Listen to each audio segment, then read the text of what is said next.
विदेशी व्यापार में डॉलर की निर्भरता कम करने के लिए भारत की तरफ से उठाए गए कदम कारगर साबित हो रहे हैं।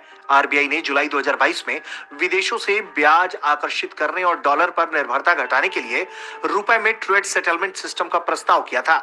रूस के साथ ही रुपए में व्यापार की शुरुआत के बाद देश में 17 वस्त्रों खाते खुल चुके हैं और जर्मनी, इजराइल जैसे विकसित देश समेत 64 देशों ने रुपए के जरिए कारोबार करने में दिलचस्पी दिखाई है। पहली बार यूरोपियन यूनियन में शामिल देश जर्मनी एशिया के किसी मुद्रा यानी भारत के रुपए के साथ व्यापार करने के लिए आगे आया है। भारत का रुपया अगर 30 से ज्यादा देशों के साथ व्यापार होने लगता है तो फिर वो अंतरराष्ट्रीय व्यापारिक मुद्रा का रूप ले सकता है।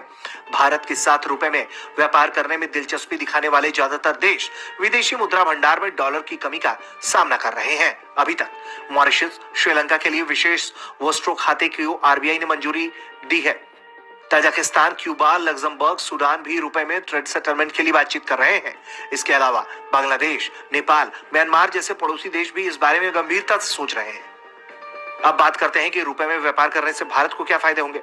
सीमा पार लेन देन में रुपए का इस्तेमाल भारतीय व्यापार के लिए जोखिम को घटाएगा। कच्चे तेल समेत आयात किए जाने वाले ज्यादातर सामान का भुगतान रुपए के माध्यम से होगा, जिससे हर साल अरबों डॉलर बचेंगे। अंतरराष्ट्रीय बैंकों को कन्वर्जन फीस नहीं भेजने से रकम बचेगी जो देश के विकास के काम आएगी। रुपए में व्यापार को आसान बनाने के लिए 17 भारतीय बैंक शाखाओं में रुपए में विदेशी व्यापार की सुविधा के लिए विदेशों में भागीदार व्यापारिक बैंकों के साथ विशेष वस्त्रों खाते खोले गए हैं। इसके बाद अगर कोई भारतीय खरीदार किसी विदेशी व्यापारी के साथ रुपए में लेन देन करता है तो सारी रकम वस्त्रों खाते में जमा की जाएगी।